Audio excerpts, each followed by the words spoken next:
Baik, terima kasih teman-teman semua. Terima kasih Bapak Suryadi. Hari ini saya akan mempresentasikan judul saya atau penelitian saya di MK Koloquium ini, dan insya Allah ini jadi judul skrip saya, yaitu temanya tentang atau judulnya strategi pemberdayaan pemerintah desa atau Pemdes melalui bank sampah untuk menciptakan kesehatan lingkungan di Desa Kecamatan Kedaung, Kabupaten Cirebon. Dari judul tersebut, saya memiliki latar belakang, yaitu masalah utama yang dihadapi pemerintah kaitannya dengan kesehatan lingkungan itu adalah masalah sampah. Ketika persoalan sampah diperbincangkan, maka dalam pikiran ketidaktersediaan anggaran yang tidak mencukupi dan keterbatasan sarana dan prasarana seperti bank sampah, tempat penampungan sampah sementara, kendaraan pengangkut sampah, dan lain-lain. Padahal ada aspek yang lebih utama di samping aspek teknis, yaitu adalah manusia. Secara realitas, aspek yang diutamakan dalam penanganan sampah selalu tertuju pada master plan penataan drainase. Di sini juga saya mengutip dari mengutip sih dari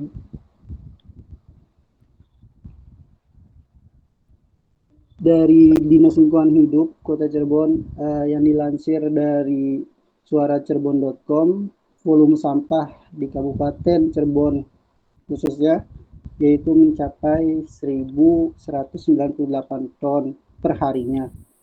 Jumlah yang sangat banyak dan nggak seimbang dengan jumlah kemampuan DLHK dalam mengangkut sampah yang baru mencapai 100 sampai 110 ton per harinya. Sisanya sebanyak 1.000 ton yang tidak terangkut dibuang secara ilegal di berbagai titik dan juga ada yang dikelola oleh masyarakat.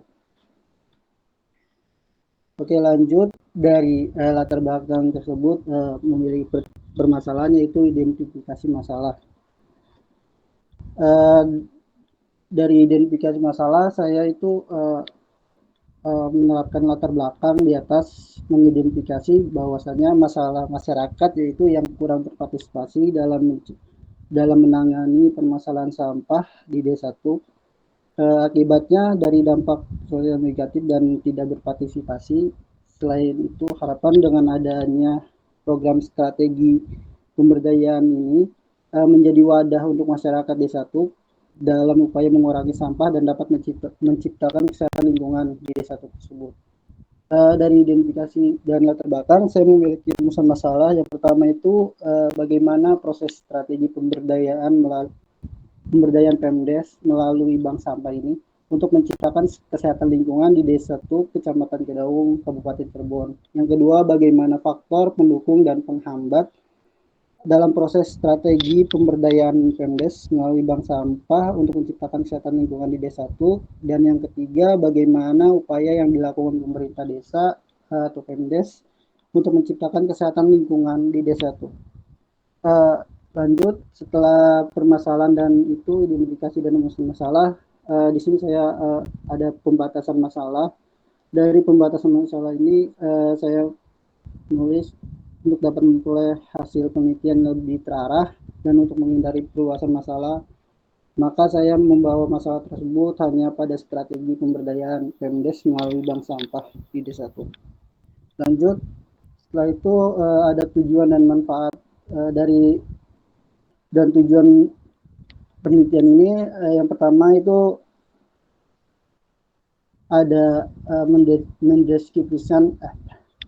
mendeskripsikan strategi pemberdayaan Pemdes melalui bank sampah untuk menciptakan kesehatan lingkungan. Yang kedua, mendeskripsikan upaya yang dilakukan pemerintah desa atau Pemdes untuk menciptakan kesehatan lingkungan. Yang ketiga, mendeskripsikan faktor pendukung dan penghambat dalam proses strategi pemberdayaan Pemdes melalui bank sampah. Manfaat penelitian, penelitian ini mempunyai beberapa manfaat semua pihak yang terlibat langsung maupun tidak langsung, khususnya bagi peneliti sendiri.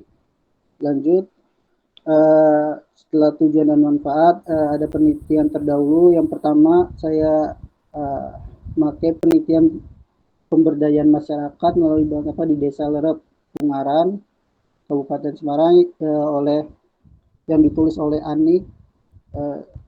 Yang kedua, pengaruh kesehatan lingkungan terhadap resiko stunting pada anak di Kabupaten Langkat yang ditulis oleh Ade Irma Suryani Pane. Yang ketiga, penelitian strategi pemerintah desa dalam pemberdayaan ekonomi masyarakat melalui program Badan Usaha Milik Desa Labuan Matin, Kecamatan Alas Barat, Kabupaten Sumbawa, pada tahun 2018. Yang pertama itu penelitian oleh Anik, kan itu berfokusnya pada bank sampahnya. Jadi saya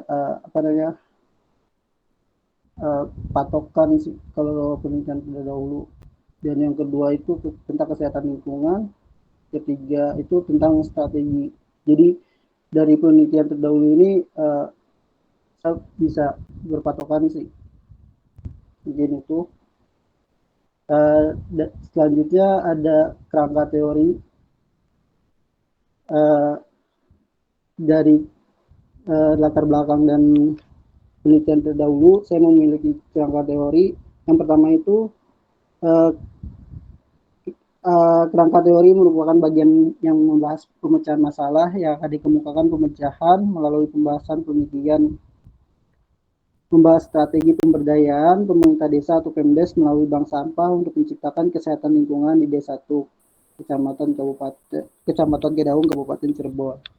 Yang pertama itu ada menurut Chandler pengertian strategi, penentuan dasar goals jangka panjang dan tujuan pemberdayaan masyarakat serta pemakaian cara-cara bertindak dan alokasi sumber-sumber yang diperlukan untuk mencapai tujuan. Menurut Supriyono pada tahun 1985 secara sederhana strategi dapat diartikan sebagai cara yang ditempuh untuk mencapai tujuan. Yang kedua itu tentang desa. Jadi berdasarkan Undang-Undang Nomor 6 tahun 2014 tentang desa, bahwa desa adalah kesatuan masyarakat hukum yang memiliki batas wilayah yang berwenang untuk mengatur dan mengurus pemerintahan. Kepentingan masyarakat setempat berdasarkan prakarsa masyarakat, hak asal-usul dan hak tradisional yang diakui dan dihormati dalam sistem pemerintahan negara kesatuan Republik Indonesia. Yang ketiga itu dari Mardikanto Totok Subianto Purwoko tahun 2017 tentang pemberdayaan masyarakat. Jadi setiap kegiatan pemberdayaan masyarakat itu perlu untuk merinci ragam materi yang akan disampaikan oleh setiap fasilitatornya. Di lain pihak perlu untuk selalu diingat bahwa penerimaan manfaat pemberdayaan masyarakat adalah manusia yang akan diperbaiki mutu kehidupannya. Yang ketiga itu ada tentang bank sampah yang menurut Nugraha dan kawan-kawan pada tahun 2018. Bank sampah menurut Nugraha itu salah satu solusi yang banyak digunakan di berbagai wilayah. Pola pengelolaan sampah dengan melibatkan masyarakat sebagai aktor yang dapat berperan aktif dan mengurangi volume sampah. Yang ketiga itu ada tentang kesehatan lingkungan. Menurut Al-Slamet Riyadi, kesehatan lingkungan adalah tempat pemukiman dengan segala sesuatunya di mana organisme hidup beserta segala keadaan dan kondisi yang secara langsung maupun tidak langsung.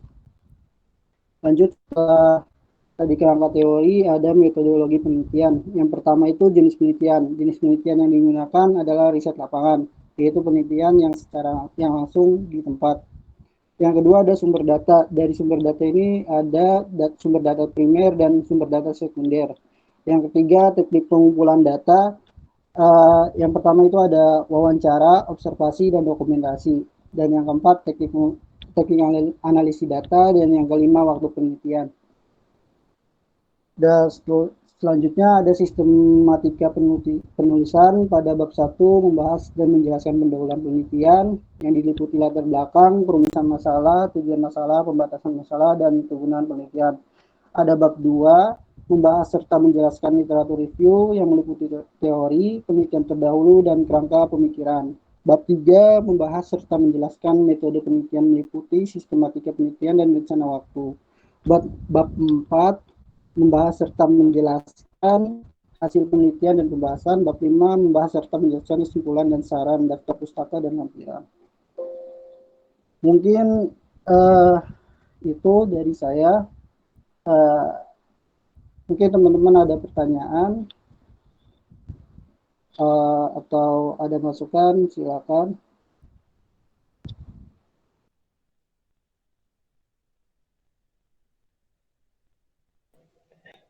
Baik, sambil nunggu barangkali ada masukan dari teman-teman, mungkin tolong di ini ya, ini kayaknya ini ya Den ya, ada ini ya, bentar, jangan ditahan dulu deh, saya mau baca deh. Strategi pemberdayaan, ada perubahan ya Den ya dengan proposal yang diserahkan ke saya ya. Iya Pak. Ya.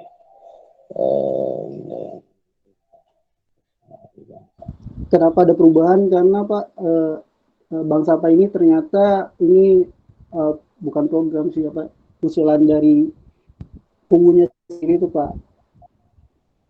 Jadi kan kalau itu kan pemerintah desa kan kalau pungu ya Pak, maksudnya Pak. Oke. Nah jadi geser ya, kalau di judul pertama itu kan sebagai unit analisisnya kan bank sampah. Kalau sekarang menjadi desa Pemdes unit analisisnya.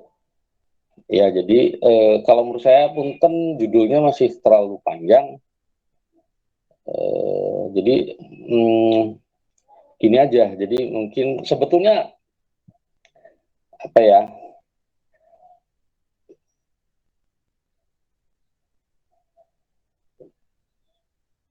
Nantilah berjalan. Cuma menurut saya ada beberapa kalimat yang ini ya, yang terlalu panjang dan akhirnya kayak double gitu loh.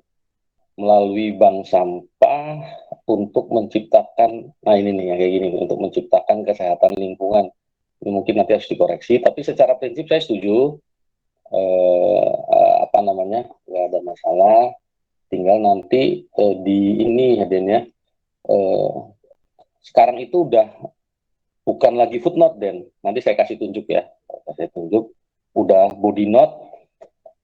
Ya coba tolong deh ditutup deh. Saya mau membuka deh.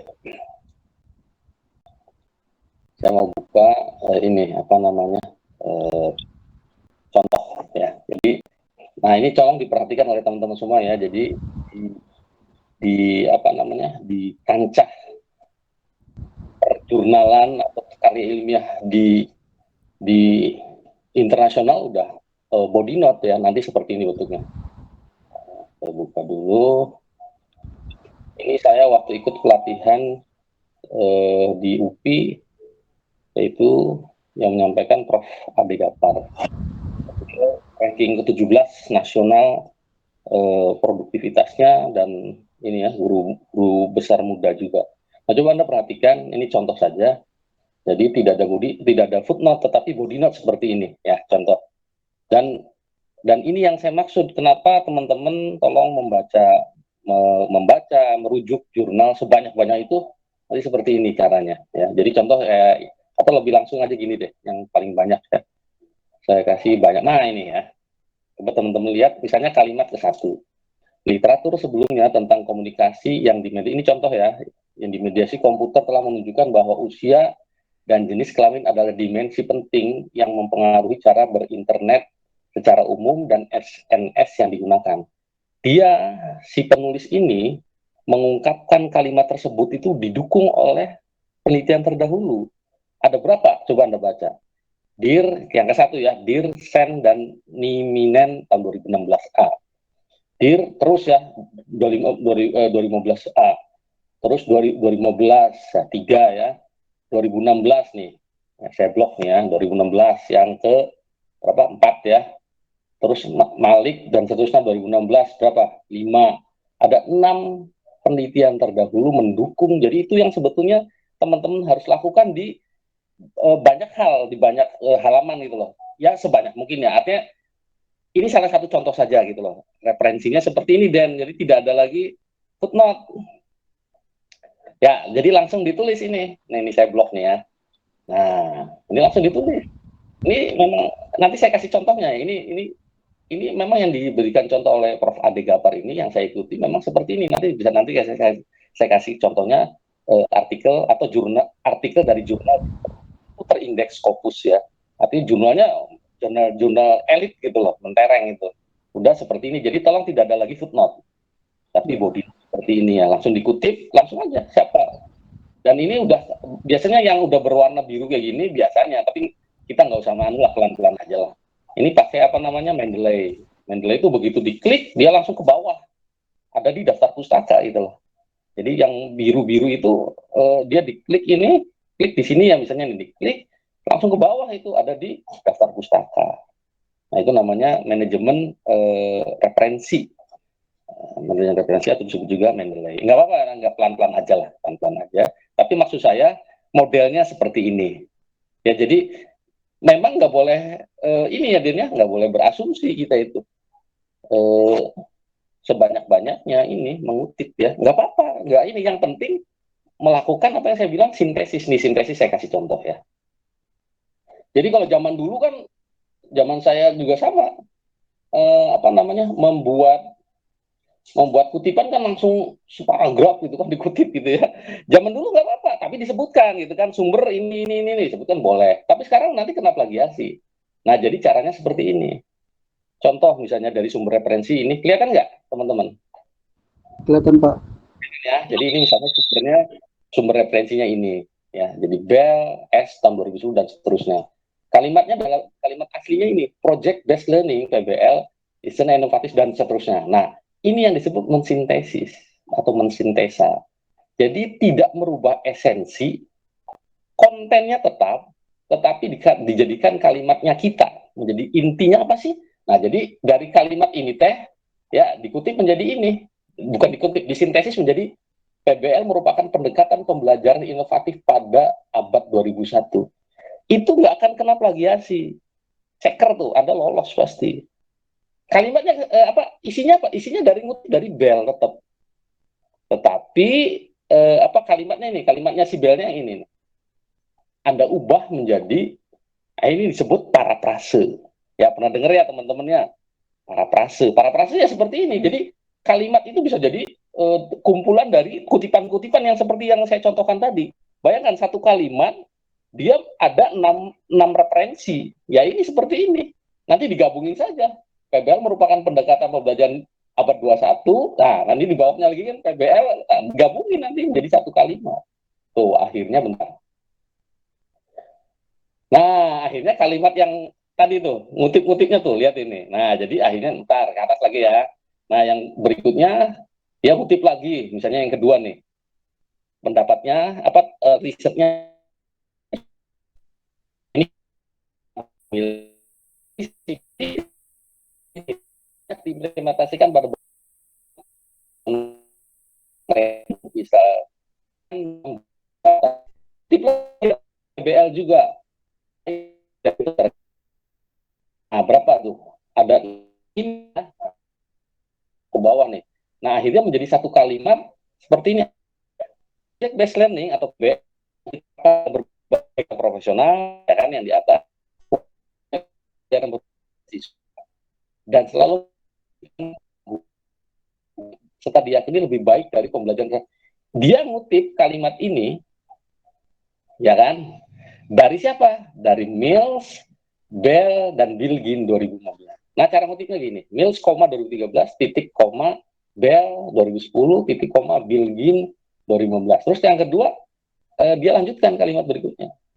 Karena terbukti dapat meningkatkan kemampuan kerja kolaboratif dan membangun interpersonal siswa. Dia kutip ini dari Grant 2002 dan Biasuti. Jadi satu paragraf ini ya, satu kalimat ini dia ngutip dari berapa? 1, 2, 3, 4, 5. Ini contohnya yang ini di atas. Nah ini ya. Ini yang maksud ya Den ya. Jadi artinya belajar ya nggak apa-apa teman-teman, nggak mungkin ini kan profesor, saya juga belajar, tapi harus mulai menuju standar gitu loh, penulisannya standar, pengutipannya standar gitu loh, nggak bisa kayak dulu lagi. Memang udah seperti ini. Nanti saya contohkan ya, saya tutup dulu, saya contohkan di luar negeri. lihat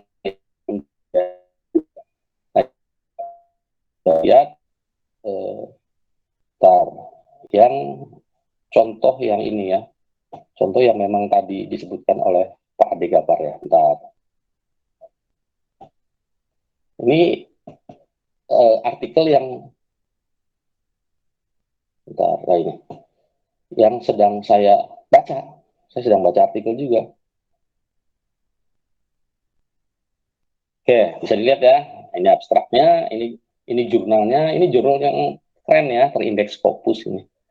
Jurnalnya Aging and Mental Health. Ini judul artikelnya. Ya. Nah, nah, ini penelitian 2010. Nah, ini saya mau nunjukkan ini aja yang tadi itu. Nah, nah ini diisinya. Coba perhatikan teman-teman yang saya maksud tadi. Ini di kalimat ini. Ya, sama ya. Jadi lihat, baca nggak Den? Kebaca Pak. Ya, jadi previous research terus ya nanti jadi ini ya dikutip dari mana? Dari Kraus 87, physical health status Marpi 83, ya kan, level dan social support dan social resources Fontana. Terus tuh lihatin ya, sama ya. Lihatin ya, tidak ada ini ya, tidak ada footnote ya. Iya Pak.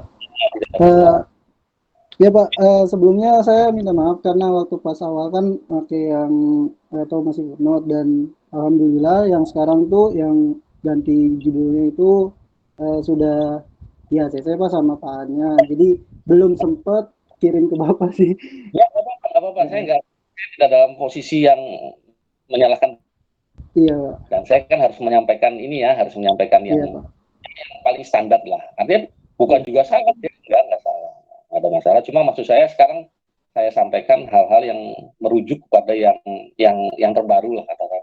Yang terbaru, yang tentu saja yang ini ya, yang memang ya tentu saja Anda kan harus nanti misalnya dibaguskan, dipublikasikan sama dengan riset-riset lainnya gitu loh.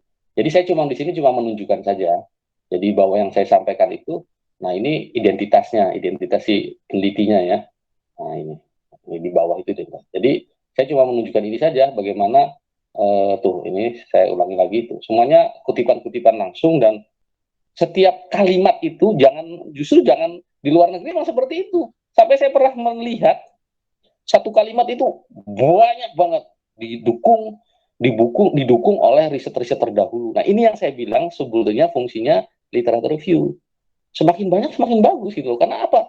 Berarti yang sedang Anda lakukan didukung banyak pihak itu. Anda merupakan bagian dari riset, misalnya ini di bagian pemerintahan desa, konteksnya lingkungan, pemberdayaan masyarakat desa terhadap kesehatan lingkungan misalnya.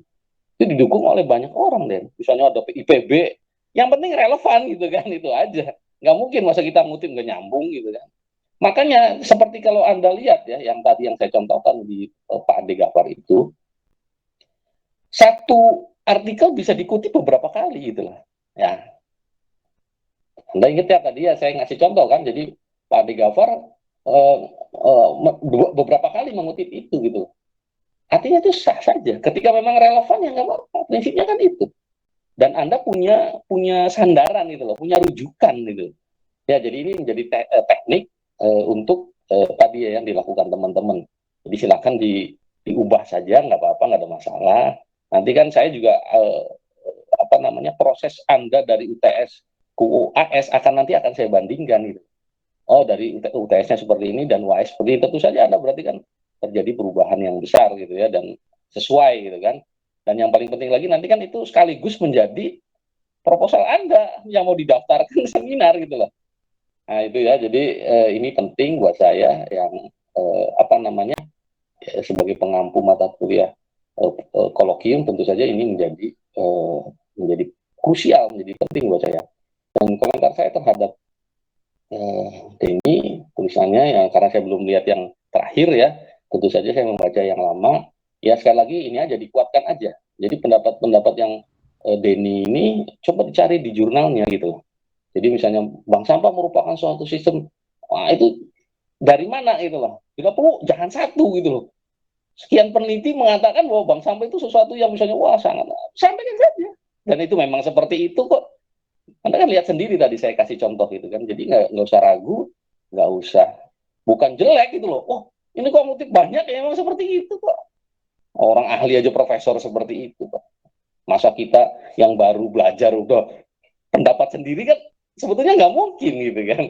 Nggak mungkin malah gitu kan. Justru harus mengutip kalau menurut saya. Makanya itu syaratnya ya harus banyak baca ya. Dan tadi ya mengutip jurnal-jurnal yang relevan.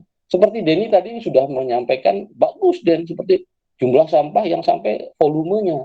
Ya, tapi lagi-lagi kalau menurut saya sih meskipun di sini ada DLHK tapi Denny tidak menyebutkan sumbernya. Sekali lagi ini cuma catatan aja ya Den ya. Artinya yang contoh yang kayak gini, nah, sebutkan dari mana misalnya dari dinas. Ya memang kalau bisa sedapat mungkin siapa penulisnya gitu loh. Kalau ketemu penulisnya misalnya dia dari DLHK Dinas Lingkungan Hidup ya nggak apa-apa. Tapi kalau memang nggak ada ya udah tulis aja DLHK. Nah, tergantung. Jadi ini benar-benar penting ya teman-teman memperhatikan artikel itu diperoleh dari mana gitu. Siapa penulisnya gitu kan. Kan nggak mungkin DLHK menulis dewek gitu ya. kecuali data gitu loh. Data seperti BPS.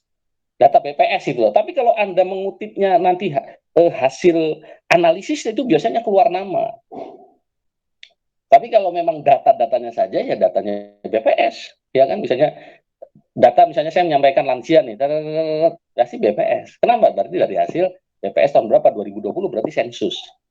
Data sensus 2020 dari BPS. Gitu.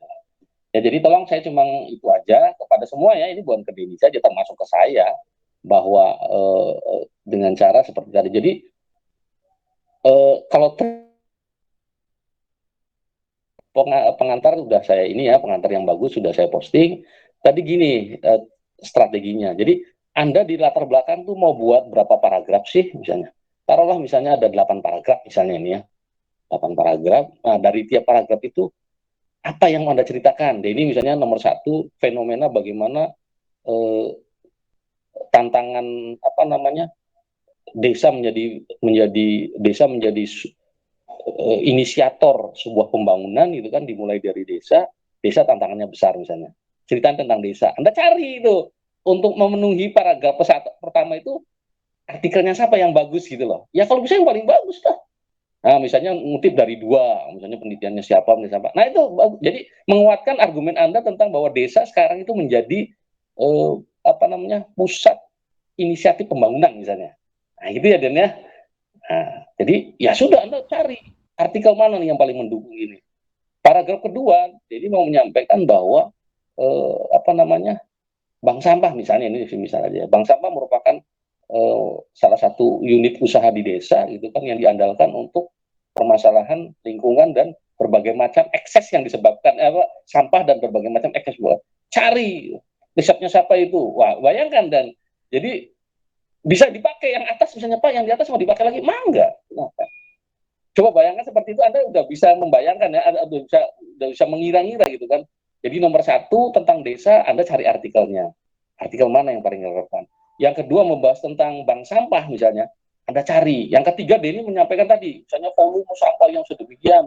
Cari pendapatnya siapa atau instansinya siapa yang merilis. Yang ketiga, yang ke paragraf yang berikutnya yaitu tentang bagaimana misalnya situasi desa situ. Nah, yang ini belum ada Pak. Ya gak apa-apa, Anda berarti dari observasi. Nah, gitu lah. Jadi, kan saya pernah bilang bahwa yang Anda sampaikan itu semuanya dari hasil observasi atau hasil riset terdahulu. Dua saja. Nggak bisa asumsi sebetulnya. Asumsi dari mana kita nggak bisa. Itu adalah hasil observasi gitu. Ya, jadi itu menjadi prinsip atau menjadi dasar kita semua ya, apa namanya menyusun karya ilmiah seperti itu. Nah, jadi saya pikir itu sangat penting. Yang lainnya saya pikir secara prinsip saya nggak ini ya Dan ya, cuma mungkin nantilah sambil saya melihat di UAS nanti hal-hal penting akan saya komentari ya. Jadi misalnya pendalamannya ini yang teman-teman masih ini ya. Di pertanyaan nomor satu yang saya pegang ya sekali lagi, ya, bagaimana cara pengelolaan sampah rumah tangga di desa itu saya pikir ini cukup bagus. Karena Anda harus mengeksplorasi bagaimana rumah tangga itu di apa namanya sudah dari rumah tangga sudah mulai dikelola sampah itu. Nah, ini sih contoh saja yang saya pegang, sekali lagi ya, proposal yang saya pegang. Nah, sebetulnya yang pertanyaan sedapat mungkin, nah ini yang baru ya, Den ya. Oke, saya ini ya. Bagaimana proses strategi pemberdayaan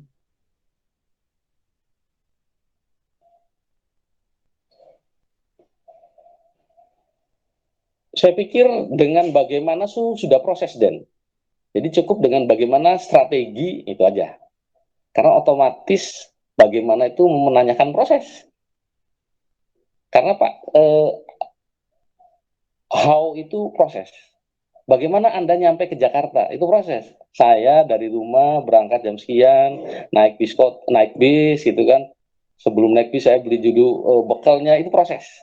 Jadi dengan bagaimana otomatis proses. Jadi langsung aja bagaimana strategi. Itu otomatis proses strategi gitu dari awal sampai akhir bank sampah menciptakan kesehatan lingkungan. Ini saya pikir yang saya masih rada ganjel nih. Nanti cobalah sambil berjalan ya. Siapa pembimbingnya, Den? Pak Burhanuddin, Pak. Udah udah bimbingan berapa kali? Udah Pak, udah semua, udah 3 kali sih Pak. Burhanuddin yang ketua prodi sosiologi agama? KPI Pak. Oh, Aan Burhanuddin ya. Iya Pak, Aan Burhanuddin. Iya. Bagaimana upaya yang dilakukan pemerintah desa untuk menciptakan kesehatan?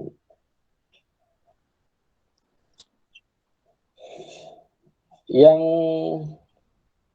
tiga kayaknya sih sebetulnya udah terjawab, Den. Nomor 3 itu kan bagaimana upayanya melalui strategi pengoptimalan ini ya, bank sampah ya. Coba dicek lagi. Saya lebih senang sebetulnya bagaimana kepala desa kaitannya dengan bank sampah itu dieksplorasi, Den. Misalnya partisipasi, Den. Bisa saja itu digali ya. Bagaimana partisipasi masyarakat itu loh, Den. Bagaimana partisipasi masyarakat terhadap program ini, program bank sampah dalam rangka kesehatan lingkungan gitu loh. Menurut saya itu lebih menarik ya daripada yang nomor 3 itu sebetulnya terjawab di nomor 1 gitu loh. Esensinya di sana. Kan upayanya Pak ya melalui strategi ini apa namanya bank sampah ini kalau menurut saya itulah upayanya desa gitu kan. Nah, nanti mungkin Denny juga bisa menyebutkan lainnya ya di situ ya. Jadi nanti kalau menurut saya sih apa namanya inilah yang perlu butuh kajian yang agak ini ya. Jadi maksud saya pertanyaan itu sebetulnya bisa aja 2, nggak mesti 3 itu. Tapi teman-teman mengeksplorasi gitu loh. Makanya kalau bisa yang saya sering bilang pertanyaannya yang ini ya yang problematik gitu loh. Artinya walaupun nanyain cuma strategi di dalamnya banyak gitu loh. Apakah dia melibatkan apa namanya instansi lain katakanlah sejauh mana dia melibatkan masyarakat misalnya gitu kan strategi bisa saja mencapai ke situ ya jadi apa namanya banyak hal yang bisa teman-teman karena proses di situ kan tidak sederhana kalau proses itu sejauh mana temuan teman-teman di lapangan itulah yang dijelaskan jadi benar-benar mengeksplorasi kalau menurut saya sih dan disitulah kalau menurut saya teman-teman katakanlah menemukan yang tersembunyi gitu oh jadi titik titik apa ya namanya ya titik kesuksesan dari strategi ini misalnya akhirnya pada tokoh misalnya nah itu mungkin nggak anda duga gitu loh nggak anda duga bayangkan anda bisa menemukan itulah namanya yang disebut temuan penelitian gitu loh nah itu analisis dengan teori yang dipakai teori-teori apa teori-teori pemberdayaan tentunya strategi pemberdayaan tentunya nah itu maksud saya jadi yang saya sering bilang bahwa peneliti jangan puas gitu loh. Baru diceritain 1 kali sama kepala desa, oh iya udah hebat ini, cukup aja. Nggak bisa, Anda harus eksplorasi, Anda harus turun, terus menggali gitu loh. Sampai pada, bisa jadi kan bias ya, karena yang menyampaikannya kepala desa, bisa saja. Padahal misalnya ada hal yang tersembunyi, misalnya ada tekanan misalnya, itu sebetulnya tidak bagus untuk pemberdayaan gitu. Berarti lokal leadership-nya nggak bagus gitu kan. Anda gali itu. Tapi ketika memang dicek cross check Anda ke apa namanya ke pihak lain gitu ya, bahwa memang betul misalnya lokal leadership bagus ya tentu kita juga nggak boleh menyembunyikan itu ya. Oh ternyata kepala desanya hebat gitu loh. Itu kan temuan Anda juga karena nanti bagaimana apa saja unsur-unsur dalam pemberdayaan itu yang membuat berhasil misalnya, atau sebaliknya membuat mundur misalnya gitu. Bisa saja tadi lokal leadershipnya jelek gitu. Artinya banyak hal yang sisi kurangnya, misalnya tadi misalnya dia otoriter gitu kan, semuanya harus dari dia misalnya. Wah, itu juga kan catatan-catatan Anda. Itu yang disebut dengan nanti apa namanya? Manfaat teoritis gitu loh. Anda bisa mengasih masukan ke teori gitu loh. Oh, ternyata dari teori atau konsep yang ini, oh ada masukan Anda. Ternyata pemberdayaan masyarakat ketika tidak di apa namanya diarahkan gitu kan, di lead gitu loh, diarahkan oleh lokal leadership yang baik, dia akan timbul tadi ABS, asal bapak senang akhirnya. Itu temuan Anda sekali lagi. Fenomena lapangan Anda angkat dan Anda analisis. Itu aja sih yang saya. Jadi saya masukannya untuk Denny itu saja. Catatan-catatan terakhir itu sebetulnya bukan buat Denny saja, buat teman-teman yang lain tolong juga diperhatikan apa namanya sebagaimana yang sudah saya paparkan tadi dengan contoh-contohnya. Gitu. Saya pikir lanjut dan silakan tinggal diperbaiki yang kecil-kecil saja, sedikit saja, termasuk nanti metode pastikan saja mau apa eh, eh, kualitatif pasti lapangan, gitu kan? Pasti data ini ya apa namanya catatan-catatan itu, tapi itu dan menganalisisnya seperti apa, kita pakai pendekatannya apa. Kalau Creswell mengatakan ada 5, Denny pakai yang mana? Oh, naratif saja Pak, ya nggak apa-apa. Yang sering kita sebut deskriptif kualitatif gitu loh. Nah, itu disebut naratif sebetulnya. Atau mau pakai studi kasus, mangga terserah lah ya. Saya sih untuk menyerahkan yang jelas prosedurnya betul sudah gitu loh, sesuai dengan prosedur yang saya menganjurkan membaca bukunya Creswell lah, itu lebih paling bagus saya pikir ya untuk sementara ini, karena dia sangat sistematis menjelaskannya. Terima kasih, itu aja. Silakan barangkali ada yang lain. Monggo, kalau nggak ada langsung aja Andre dilanjut. Baik Bapak, terima kasih atas masukannya. Ya, sama-sama. Bangga teman-teman, ada pertanyaan atau tambahan? Kalau tidak ada, mungkin dicukupkan ya Pak ya, Enggak, presentasi dari saya. yang lain karena waktunya kita. Ya, baik. Terima kasih. Gimana teman-teman? Udah nggak ada? Izin bertanya. Mangga. Sebutkan Ini namanya juga ya. pakai metodenya apa? Anindra. Iya. Kedengeran nggak sih? Iya, kedengeran, Nin. Iya, kedengeran.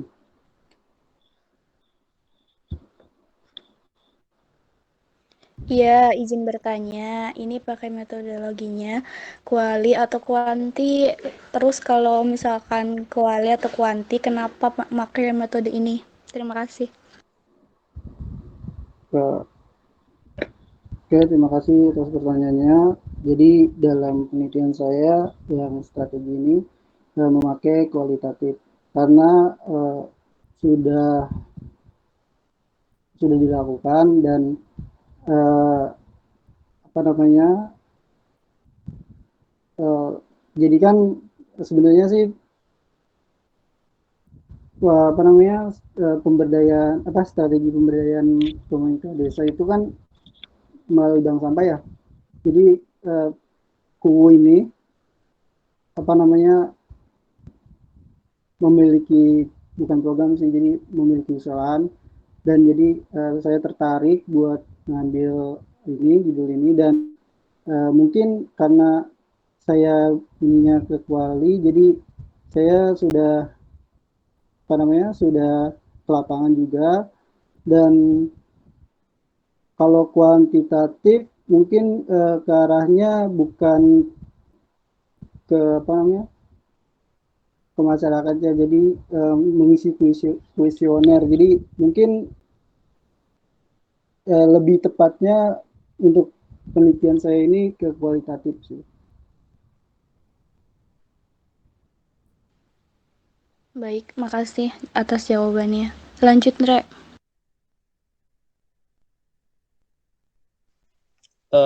Gimana teman-teman yang lain? Apakah ada pertanyaan atau tambahan? Kalau tidak ada, berarti kita lanjut ke Sumiati ya. Oke, makasih teman-teman semuanya. Saya akhiri. Wallahumma a'lam bishawab. Wassalamualaikum warahmatullahi wabarakatuh.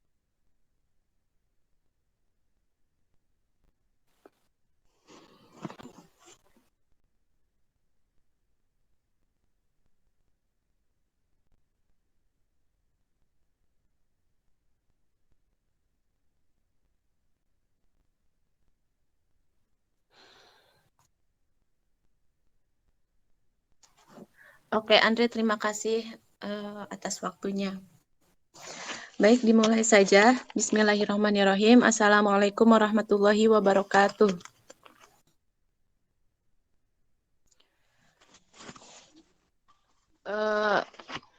Terima kasih sudah memberikan saya kesempatan untuk presentasi. Di sini saya akan menjelaskan tentang proposal penelitian yang saya kaji dengan judul Peran Perempuan dalam Meningkatkan Ekonomi Keluarga pada Usaha Kecil dan Menengah atau UKM Jamur Tiram. Studi kasus di Desa Ujung Berung, Kecamatan Sindangwangi, Kabupaten Majalengka. Nah, di sini terdapat latar belakang masalah. Oke. Ketika mengenai perempuan,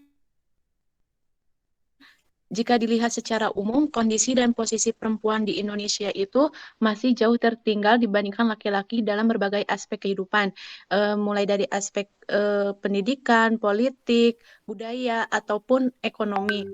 Nah, akan tetapi saat perempuan menjadi kaum yang terdidik, mempunyai hak-hak kepemilikan, dan bebas untuk bekerja di luar rumah, serta mempunyai pendapatan mandiri, ini tandanya adanya suatu kesejahteraan rumah tangga yang meningkat. Itu menurut Supriyanti 2017. Sebagaimana yang dilakukan oleh UKM Jamur Tiram, di mana yang memberdayakan kaum perempuan dari segi ekonominya untuk memenuhi kebutuhan keluarga. Nah, kaum perempuan ini mulai aktif berperan dalam pembangunan, salah satunya menjadi buruh tani atau pekerja perempuan, karena hal ini kaum perempuan dinilai lebih mampu turut serta dalam proses produksi jamur tiram.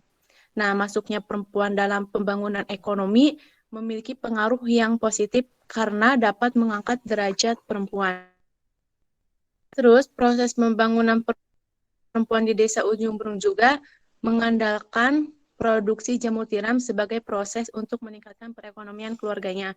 Jadi latar belakang permasalahan penelitian yang saya kaji itu terdapat pada para buruh tani yang bekerja di UKM Jamur Tiram, di mana mereka tuh awalnya hanya mengandalkan pendapatannya dari seorang suaminya saja.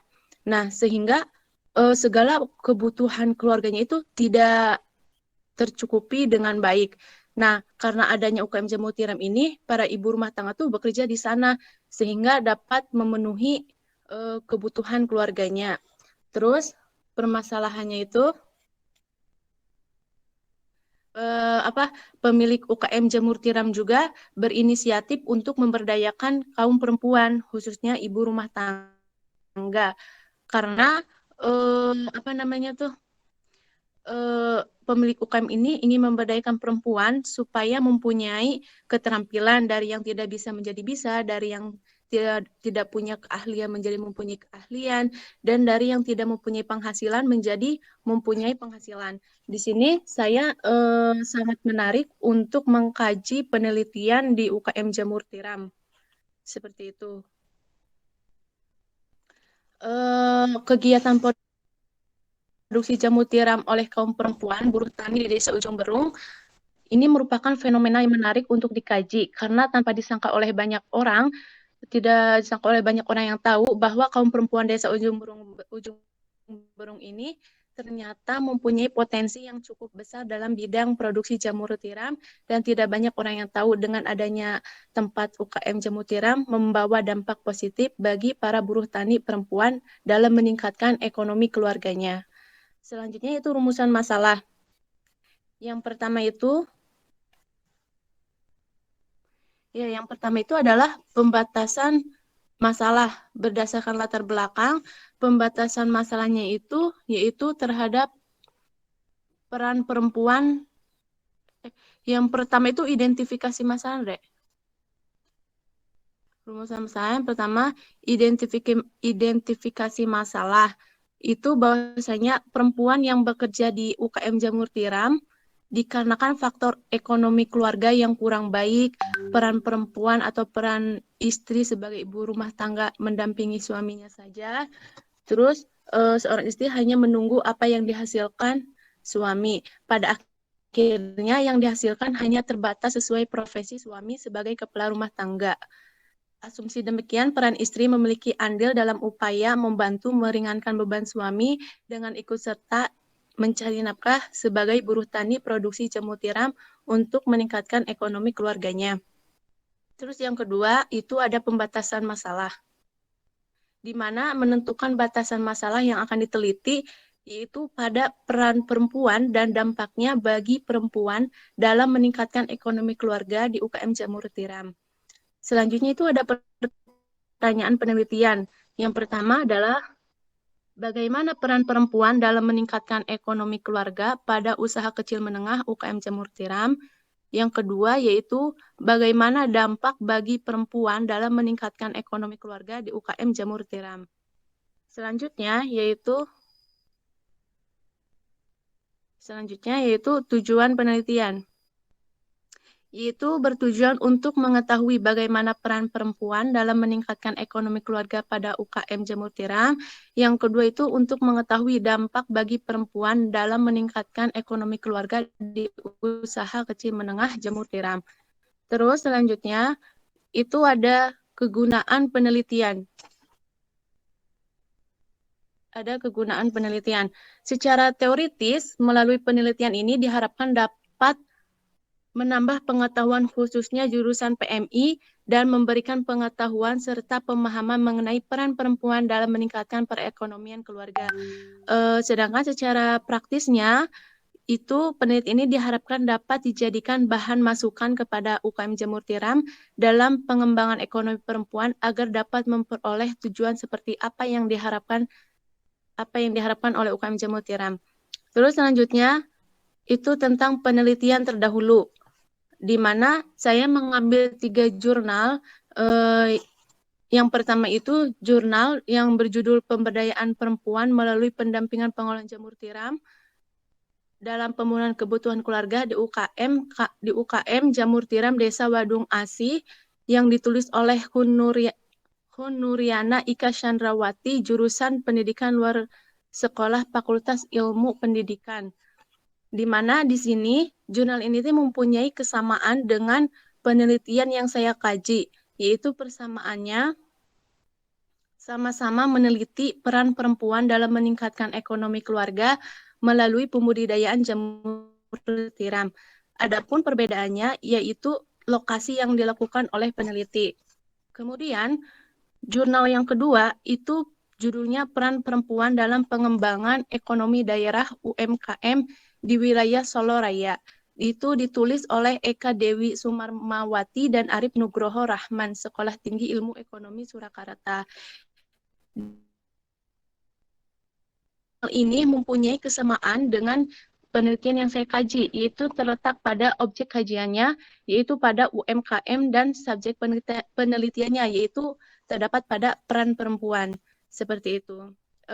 Jurnal yang ketiga, yaitu tentang judulnya itu Peranan Ibu Rumah Tangga dalam Meningkatkan Ekonomi Keluarga melalui Sektor UMKM di Desa Pagar Dewa, Kabupaten Bengkulu, yang ditulis oleh Indah Putri Nurjana, di mana mempunyai kesamaan dengan penelitian yang saya kaji, yaitu terletak pada teori yang digunakan untuk menganalisisnya, yaitu dengan menggunakan teori pemberdayaan ekonomi perempuan, seperti itu. Kemudian lanjut, Ndre. Kemudian itu terdapat kerangka teori, di mana saya menggunakan teori pemberdayaan ekonomi perempuan. Di sini menjelaskan yang pertama tentang definisi peran, definisi perempuan, pemberdayaan perempuan, ya. Itu bisa teman-teman lihat bahwasanya definisi peran menurut KBBI adalah beberapa tingkah laku yang diharapkan dimiliki oleh seseorang yang kedudukan di masyarakat. Yang kedua itu adalah pengertian perempuan. Menurut KBBI 1 tahun 1988, perempuan diartikan sebagai wanita, istri, atau bini. Terus selanjutnya pemberdayaan perempuan. Secara etimologis, pemberdayaan berasal dari kata dasar daya yang berarti kekuatan atau kemampuan. Bertolak dari pengertian tersebut, maka pemberdayaan dimaknai sebagai proses untuk memperoleh daya, kekuatan atau kemampuan, atau pemberian daya, kekuatan atau kemampuan dari pihak yang memiliki daya kepada pihak yang kurang atau belum berdaya. Itu dikutip dari Supriyanti 2017. Kemudian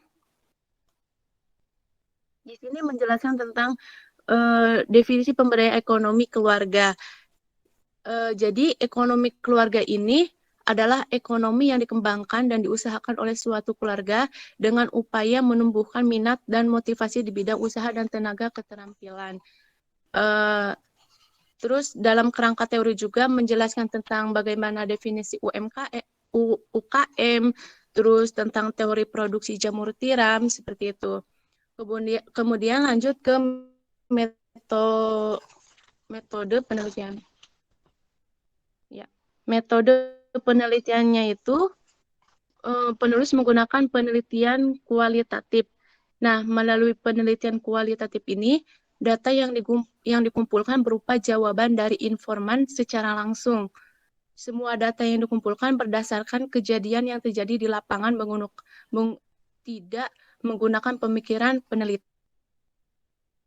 Saya menggunakan metode kualitatif itu karena ingin mencari lebih dalam lagi tentang informasi yang ada di UKM Jamur Tiram tersebut dengan menggunakan pendekatan penelitian studi kasus. Dengan pendekatan terhadap peran yang dilakukan oleh perempuan yang bekerja di UKM Jamur Tiram, Desa Ujung Berung. Selanjutnya, tempat dan waktu penelitian, yaitu dilaksanakan mulai tanggal dikeluarkannya izin penelitian, seperti itu. Tempatnya di UKM Jamur Tiram, Desa Ujung Berung, Kecamatan Sinawangi, Kabupaten Majalengka. Kemudian itu ada sumber data. Ya, ada sumber data. Yang pertama ini adalah data primer, di mana saya ini hasil wawancara dengan pemilik UKM Jamur Tiram dan para pekerja khususnya perempuan. Ada data sekunder, di mana saya mengambil data dari buku, jurnal, skripsi, dan lain-lain. Terus ada teknik pengumpulan data. Saya mengumpulkan data hasil dari observasi, terjun langsung ke lapangan, itu teknik wawancara, saya wawancara dengan pemilik UKM Jamur Tiram dan para pegawai perempuan, buruh tani yang ada di sana, dan dokumentasi. Terus teknik analisis data. Teknik analisis data, lanjut deh. Ya, saya mengambil teknik analisis data yang pertama adalah reduksi data, penyajian data, dan penarikan kesimpulan. Terus selanjutnya ada sistematika penulisan, di mana bagian pertama ini adalah pendahuluan, di mana dikemukakan penegasan judul, latar belakang masalah, yang memuat alasan-alasan pemunculan masalah. Pokok masalah merupakan penegasan terhadap apa yang terkandung dalam latar belakang masalah. Kemudian dilanjutkan dengan tujuan dan manfaat penelitian. Terus ada studi pustaka, yaitu menghimpun informasi yang relevan dengan topik atau masalah yang menjadi objek penelitian. Studi pustaka dan penelitian terdahulu. Dan yang terakhir adalah metode penelitian, mencakup jenis penelitian, pendekatan penelitian, tempat dan waktu penelitian, sumber data, dan teknik pengumpulan data, dan teknik analisis data. Seperti itu. Terus udah ya. Mungkin itu saja yang dapat saya presentasikan mengenai proposal penelitian saya. Mungkin ada yang ditanyakan atau mau mengomentari tentang penelitian saya persilahkan. Terima kasih.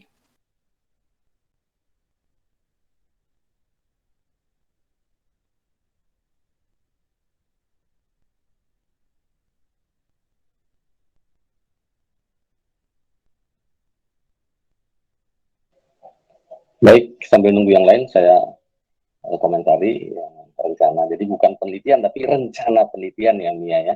Karena proposal itu usulan baru rencana itulah. Dan tentu akan dilakukan menjadi riset, gitu kan.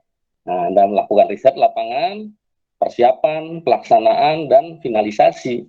Finalisasi itu sampai penyusunan, menganalisis, menyusun, sampai sudah fix gitu ya, menjadi skripsi yang siap di seminar, disidangkan atau dimunakasyahkan itu ya prosesnya ya, prosedurnya ya. Jadi yang pertama saya ke judul ya. Sebetulnya tidak usah ditulis studi kasus pun nggak apa-apa sebetulnya. Jadi misalnya peran perempuan dalam meningkatkan ekonomi keluarga pada usaha kecil dan menengah jamur tiram di desa, langsung aja. Nggak usah itu, karena nanti penjelasannya kan ada di metode penelitian gitu kan, dengan studi kasus. Nah, jadi dan studi di sini konteksnya banyak ya. Seringkali studi itu menunjukkan tempat. Penelitiannya di desa Ujung Berung gitu. Saya pikir lebih baik ini saja. Jadi nggak ada, sebaiknya memang dihindari yang seperti ini, subjudul seperti ini. Kalau bisa langsung aja di desa Ujung Berung, Kecamatan Sindamangi, Kabupaten Majalengka. Saya pikir itu saja. Terus yang berikutnya,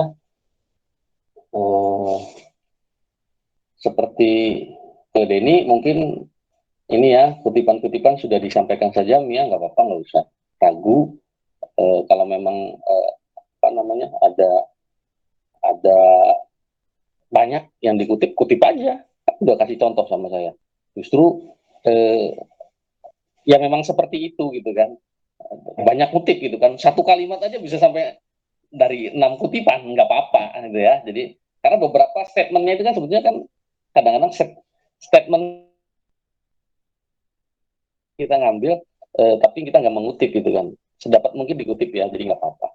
Terus yang berikutnya saya di ini ya, seringkali kita menyampaikan ayat Al-Quran, terjemahan, menurut saya masih kurang. Karena kalau Anda mau ini ya, kepentingan ayat di atas menjelaskan bahwa di antara laki-laki dan perempuan itu memiliki, kalau menurut saya sih harus ada tafsir. Karena ada bidangnya mentafsir gitu loh. Jangan-jangan ayatnya bukan tentang itu gitu kan. Jadi sebaiknya ya Al-Quran, terjemahan, tafsir. Tafsir itu yang online banyak kok. Tafsir online saja. Artinya sesuai enggak.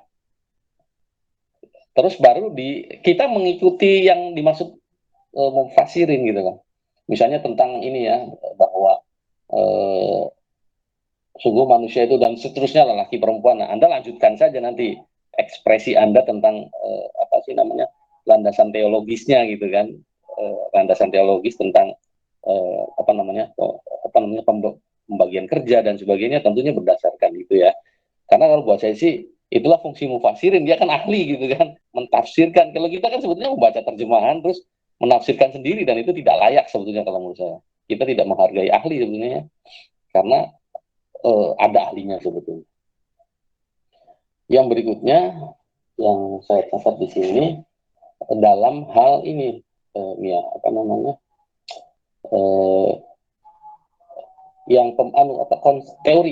teori ya. Jadi sebaiknya memang penjelasan itu bukan per kalimat. Ya, kerangka teori, deskripsi, pengertian peran, deskripsi teori ya. Sebetulnya ini masuknya ke, kalau dulu namanya ini pembatasan operasional gitu lah. Jadi kita misalnya mau perempuan itu menjelaskannya itu yang mau diteliti usia berapa gitu. Misalnya mau membatasi ya. Tetapi kalau cuma pengertian, saya pikir lebih baik langsung saja, karena lebih menunjuk kepada variabel sebetulnya, bukan ke kata per kata gitu loh. Kalau per kata itu lebih ke pembatasan. Misalnya yang mau diteliti sama Mia, misalnya yang usia remaja, misalnya usia 18 sampai 20 tahun. Nah, itu baru didefinisikan operasional, karena Mia tidak akan meneliti di luar itu misalnya. Nah, itu pembatasan. Tapi kalau ini kan definisi perempuan, definisi pemberdayaan perempuan, udah aja perempuan nggak usah didefinisikan kalau menurut saya. Tetapi langsung pemberdayaan perempuan itu apa itu.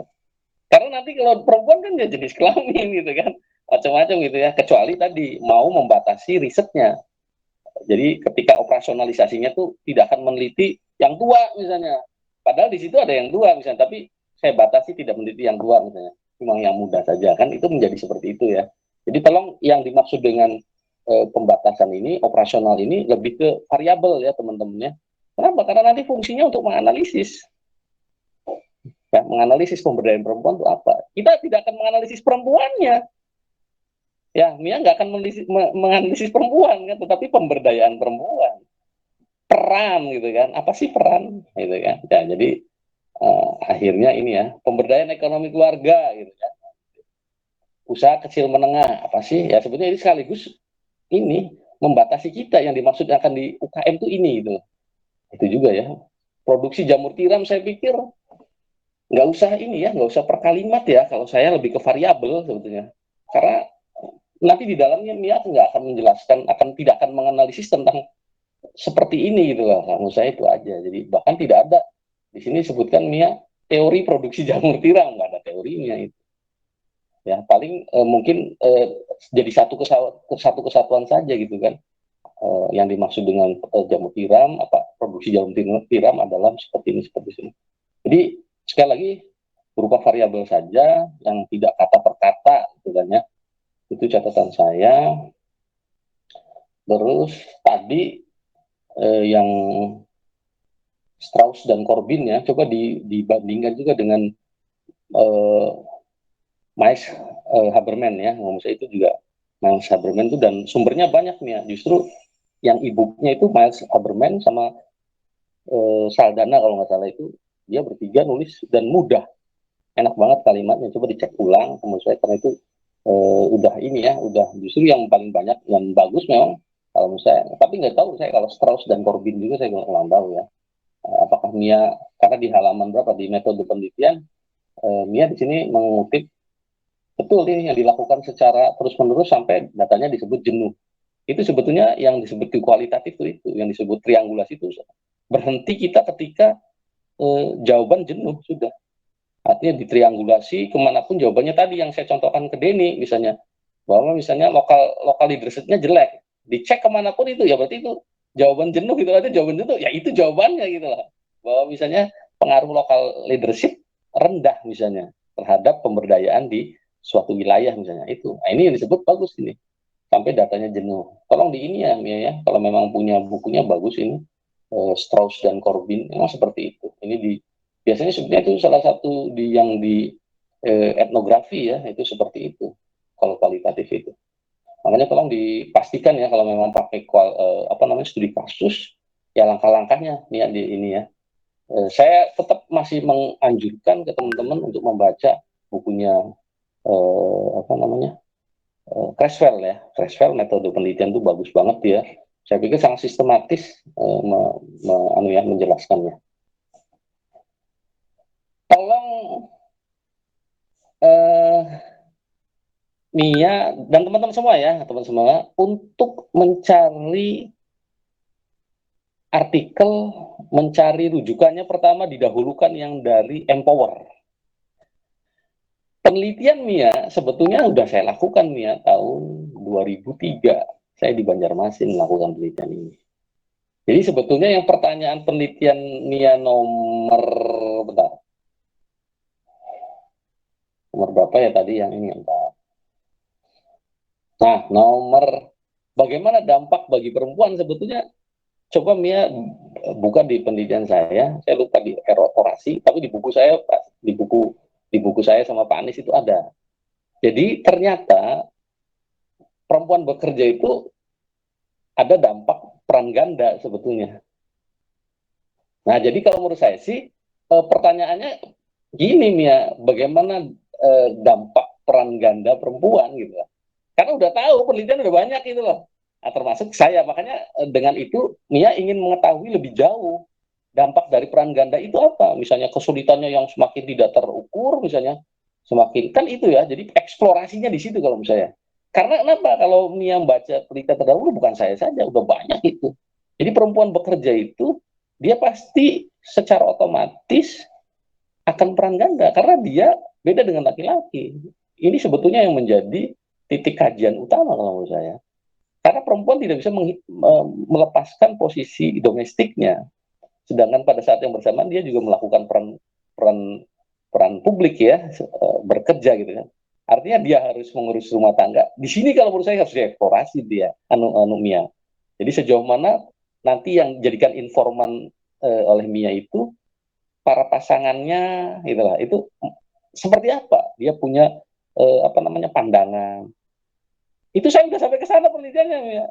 Jadi tidak cuma pandangan gitu loh. Ternyata pandangan dari pasangannya itu tidak mencerminkan dia memiliki pemahaman gender. Karena tidak sedikit yang orientasinya cuma ekonomi gitu loh. Kenapa misalnya Anda mau mengizinkan istri bekerja? Ada penting ekonominya masih kurang gitu loh. Bukan alasan bahwa dia harus berekspresi itu jarang. Akhirnya ekonomi gitu loh. Cuman menariknya untuk mengeksplorasi itu kalau menurut saya. Artinya kan ini kan desa. Saya itu waktu itu penelitiannya di kota Banjarmasin. Makanya tolong dibuka menjadi rujukan Mia juga gitu loh. Dan itu bermanfaat buat jurusan juga ya. Artinya jurusan menjadi disitasi risetnya, jurnalnya. Nah, dan Mia juga punya kekuatan. Artinya bahwa ini udah ada dari riset. Nah, Mia mau mengeksplorasi gitu loh, dampak peran gandanya seperti apa gitu lah. Nah, atau bisa judulnya ini, tapi nanti pas dianalisis itu ternyata risetnya misalnya Suryadi dan sebagainya berapa riset dibaca itu loh. Nah maksudnya itu juga bagus ya Mia, jadi mengeksplorasi. Jadi itu dia melanjutkan gitu loh. Apakah di ujung berung ini juga seperti ini, ataukah lebih maju misalnya ternyata bapak-bapaknya di situ hebat misalnya. Nah itu atau misalnya sebetulnya ada toleransi, ada cara tertentu. Wah ini bagus banget nih ya, menemukan sebuah apa menjadi ada strategi misalnya strategi keluarga dalam misalnya ayahnya akhirnya ikut membantu mengurus misalnya anak ayahnya juga akhirnya ada semacam toleransi ada semacam adaptasi ini yang menurut saya temuan itu namanya temuan itu tadi si peneliti mengeksplorasi dengan baik dan akhirnya ada yang terungkap gitu lah. Nah peneliti ya inilah tugasnya. Tapi kalau cuma dampak misalnya dan ingin menjelaskan cuma ada peran ganda udah banyak gitu loh maksud saya itu. Lebih baik dia melanjutkan gitu loh. Dampak peran gandanya sejauh mana sebesar apa misalnya. Bisa saja. Wah, Neng, dengan ibu bekerja ini setiap hari pasiawa misalnya. Berarti itu catatan. Oh, bagaimana Bu mengatasi pasia itu? Nah, ini yang harus selalu dilakukan oleh peneliti kualitatif yang saya sering bilang. Jangan puas gitu loh. Dengan jawaban itu langsung ditulis kan jadi pasewa ketemuan penelitian pasewa ya menurut saya belum cukup harus dieksplorasi lagi jangan-jangan mereka punya strategi sebetulnya strategi secara tradisional misalnya yang turun temurun misalnya akhirnya menjadi kerja bersama misalnya kerja rumah menjadi kerja bersama itu kan temuan jadi dia melakukan strategi sebetulnya keluarga itu awalnya memang ekonomi mungkin secara teoritis dia tidak ngerti konsep gender gitu kan tetapi ternyata secara tradisional mereka menerapkan Mia. Saya pikir itu luar biasa. Kalau itu bisa diangkat oleh Mia, temuan yang luar biasa. Makanya disinilah teman-teman semua tolong mencari referensi-referensi yang bagus ya. Artinya ini menguatkan riset Anda nantinya. Kalau penelitian yang bagus itu yang seperti saya contohkan tadi, yang di apa namanya yang saya kutip dari yang saya contohkan dari apa namanya pemaparan Prof. Ade Ghaffar ya. Jadi bagus risetnya jadinya gitu loh, kuat gitu. Karena dan yakin yang kayak gini nih nanti penelitiannya masuk ke catatan para peneliti gitu loh. Nanti cirinya dirujuk lagi, punya Mia dirujuk lagi karena bagus gitu. Ya gitu aja ya Mia ya. Jadi tolong teman-teman semua ya, yang ini teman-teman semua, tolong buka dulu jurnal Empower untuk rujukan-rujukannya jurnal Empower itu. Karena di situ juga udah banyak tentang apa BUMDes, tentang bank sampah kayaknya udah ada juga. Coba aja dicek ya. Jadi kalau itu yang kedua tadi ya untuk melanjutkan yang sudah ditemukan itu didalami lagi sama peneliti berikutnya. Baik, terima kasih itu saja dari saya.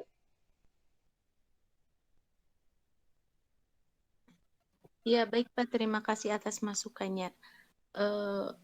Mungkin langsung ke presentasi selanjutnya atau gimana, Andre? Atau pertanyaan dari teman-teman? Iya, bentar. Ini kalau teman ada pertanyaan silahkan. Kalau tidak ada berarti kita lanjut presentasi berikutnya. Ya, silahkan. Gimana teman-teman yang lain? Sepertinya cukup ya. Berarti kita lanjut ke Haidar. Haidar, sudah siap? Ya, siap. Oke, sebentar ya.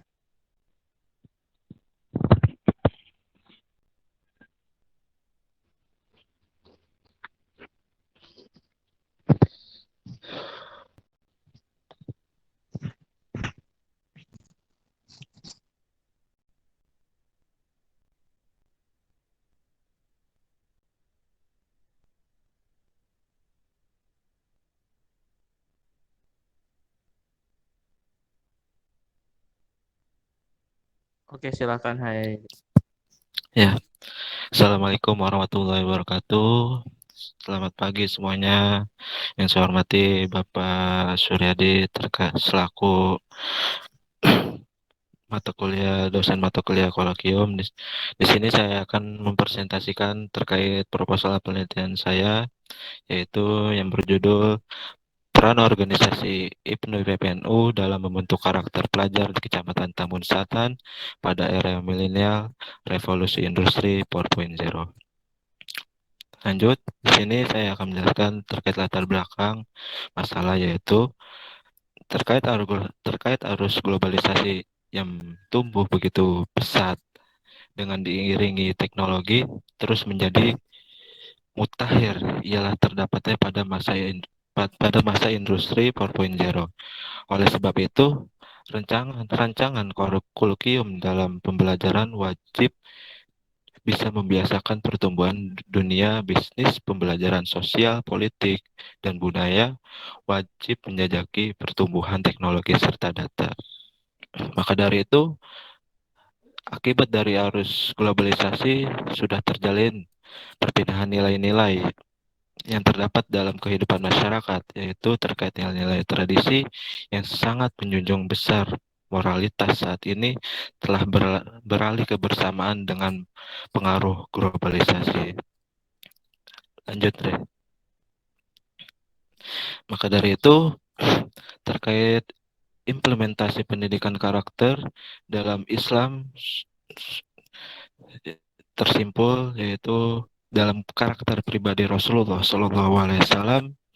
Dalam pribadi Rasul, nilai-nilai akhlak yang agung dan mulia yaitu sudah terdapat pada Al-Quran, pada surat Al-Ahzab ayat 21 yang menyatakan, yaitu Bismillahirrahmanirrahim, laqad kana lakum fi rasulillahi uswatun hasanah laman kana yarjullaha wal yaumil akhir wa zakarullahul katsiran. Yang artinya, sesungguhnya telah ada pada diri Rasulullah itu suri tauladan yang baik bagimu, yaitu bagi orang yang mengharap rahmat Allah dan kedatangan hari kiamat, dan dia memperbanyak menyebut nama Allah. Pada ayat tersebut menjelaskan bahwa pendidikan karakter dalam perspektif Al-Quran dan hadis telah ada sejak zaman Rasulullah SAW, di mana Rasulullah sendiri merupakan role model pembelajaran. Lanjut deh. Maka dari itu, pada era globalisasi banyak sekali berkemunculan aktivitas dalam ruang lingkup maupun informal yang diiringi oleh para anak muda. Kegiatan tersebut sebagian besar merupakan dinaungi oleh suatu organisasi yang berada di sekitar area mereka. Maka dari itu, ada beberapa organisasi yang diartikan merupakan perkumpulan yang di dalamnya beranggotakan oleh para anak muda yang bergerak di bidang aktivitas sosial, seni budaya, agama, serta pula hobi antara lain, yaitu organisasi informal. Yaitu apa itu organisasi informal tersebut? Yaitu organisasi IPNU PPNU. Apa itu IPNU? IPNU itu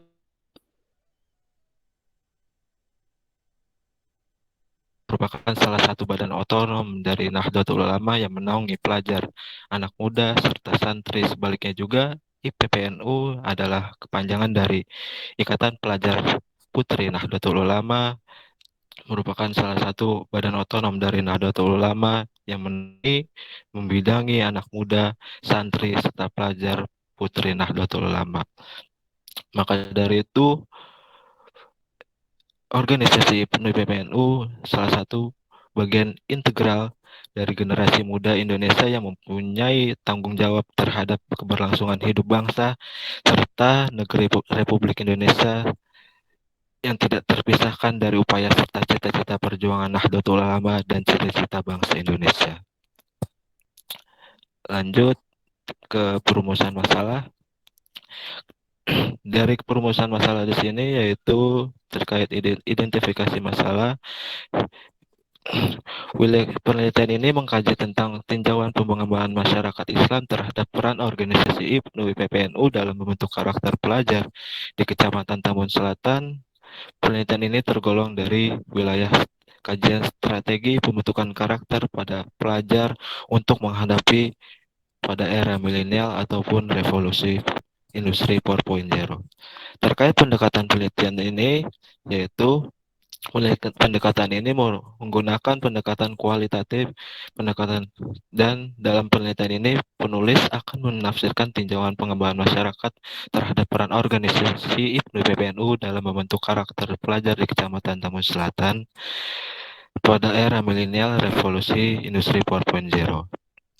Lanjut terkait jenis masalah, yaitu jenis permasalahan dalam penelitian ini adalah mengenai hambatan dalam mengusahakan jalinan komunikasi serta kerjasama program dengan pihak lain sepanjang tidak merugikan organisasi tersebut. Tetapi kerap kali ditemukan banyak anak muda ataupun pelajar yang mengikuti organisasi akhlaknya masih kurang yang sesuai dengan tujuan organisasi yang diikutinya. Bukan perihal tabu lagi, apalagi peristiwa semacam mengiringi perjalanan suatu organisasi tersebut, mereka mengatasnamakan organisasi sebuah tameng yang menutupi seluruh sikap baik maupun kurang baik yang mereka jalani. Sebab itu di sini IPNU PPNU bidangnya garapnya merupakan para anak muda, santri, pelajar Nahdlatul Ulama, hingga organisasi IPNU PPNU memiliki sebagian program aktivitas. Salah satunya yaitu keagamaan yang diperuntukkan buat para anak muda, antara lain merupakan yaitu sholawatan, dakwah, aktivitas keagamaan tersebut sesuai dengan visi ialah terjalinnya pelajar bangsa bertakwa kepada Allah Subhanahu wa taala. Lanjut, yaitu terkait pertanyaan penelitian, yaitu ada beberapa poin. Yang pertama yaitu bagaimana strategi organisasi IPNU PPNU dalam menghadapi perkembangan era globalisasi di Kecamatan Tambun Selatan. Poin kedua yaitu bagaimana konsep kepemimpinan organisasi dalam menghadapi era revolusi industri di kalangan IPNU PPNU di Kecamatan Tambun Selatan, Kabupaten Bekasi. Yang ketiga yaitu bagaimana peran organisasi IPNU PPNU dalam membentuk karakter di Kecamatan Tambun Selatan. Lanjut ke terkait tujuan dan manfaat penelitian. Tujuan penelitian ini yaitu yang pertama untuk mengetahui konsep strategi dalam menghadapi era globalisasi dalam organisasi IPNU PPNU di Kecamatan Tambun Selatan. Yang kedua, untuk mengetahui strategi organisasi IPNU PPNU dalam membentuk karakter pelajar di Kecamatan Tambun Selatan. Poin ketiga yaitu untuk mengetahui faktor pendukung dan faktor penghambat organisasi IPNU PPNU dalam membentuk karakter pelajar pada era revolusi industri. Terkait manfaat penelitian yaitu ada 2 poin terkait manfaat secara teoritis dan secara praktis. Manfaat secara praktis yaitu untuk menambah wawasan bagi penulis sekaligus sebagai pelaksanaan tugas akademik untuk syarat guna memperoleh sarjana ilmu sosial pada Fakultas Usul Adab dan Dakwah. Lanjut. Di sini ada sebuah bagan terkait peran IPNU yaitu untuk membentuk karakter pelajar di Kecamatan Selatan. Tinjauannya yaitu pengembangan masyarakat Islam terhadap peran IPNU PPNU membentuk karakter pelajar. Faktor pendukungnya yaitu dan penghambat membentuk karakter pelajar pada era milenial, dan peran organisasi IPNU PMNU di lingkungan masyarakat.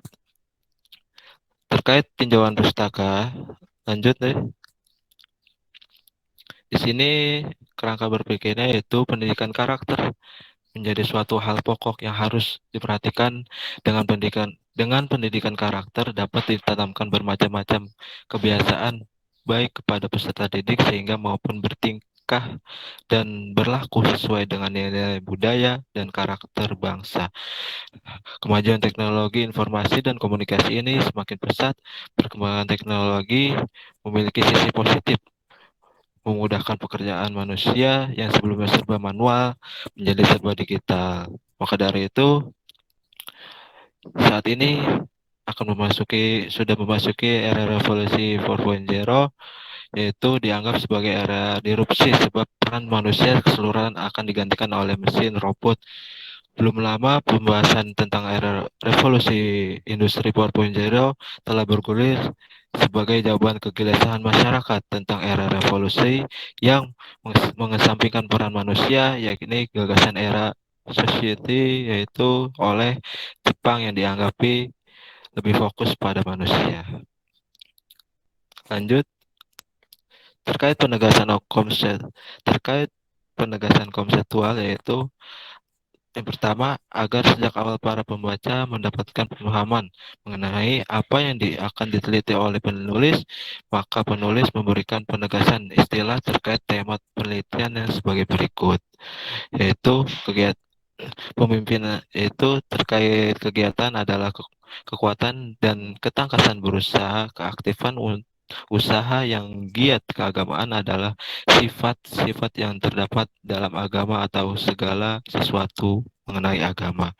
Terkait penegasan operasional, yaitu secara operasional kegiatan keagamaan merupakan segala bentuk aktivitas yang ada hubungannya dengan agama, baik berupa kepercayaan maupun nilai-nilai yang menjadi rutinitas dalam kehidupan dan pedoman dalam menjalin hubungan kepada Allah Subhanahu wa taala.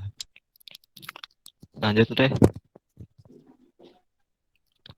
Ya, di sini terkait metode penelitian. Penelitian ini menggunakan pendekatan kualitatif yang mengungkapkan gejala secara holistik dan kontekstual melalui pengumpulan data dan latar alami dengan memanfaatkan penelitian sebagai berikut, yaitu jenis penelitian ini dapat digunakan sebagai bahan pembelajaran dan perenungan serta penelaahan bagi setiap orang guna menumbuhkan atau membentuk karakter pelajar pada era milenial bagi diri sendiri dan bagi para remaja. Terkait lokasi dan waktu penelitian, penelitian ini dilakukan di daerah Tambun Selatan, Kabupaten Bekasi, pada saat berjalan organisasi IPNU PPNU di Tambun Selatan ini. Terkait teknik pengumpulan data, pada tahap penelitian ini agar diperoleh data yang valid dan bisa dipertanggungjawabkan, maka data diperoleh melalui wawancara dan observasi. Lanjut deh. Terkait pengelolaan data, di sini teknik yang diambil yaitu mengumpulkan informasi dari beberapa anggota IPNU PPNU di Kecamatan Tambun Selatan dan mengelolanya dengan baik. Kemudian dirangkum menjadi suatu informasi yang penulis akan berikan saat ini. Terkait keterbatasan, yaitu adapun keterbatasan yang penulis alami adalah sulitnya bertatap muka secara langsung dengan anggota yang diwawancari untuk mendapatkan informasi karena adanya wabah virus COVID-19 yang sedang merajalela saat ini dan ruang lingkupnya sangat terbatas. Mungkin itu saja. Barangkali ada yang ingin dipertanyakan terkait proposal penelitian yang saya buat. Terima kasih.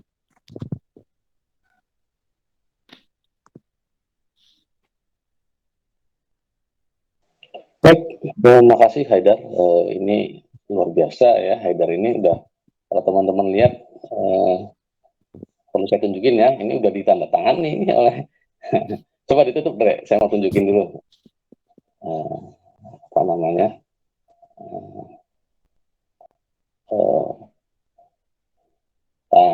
Karena saya megang proposalnya Haidar ya. Jadi supaya semangat teman-teman ya. Kelihatan ya.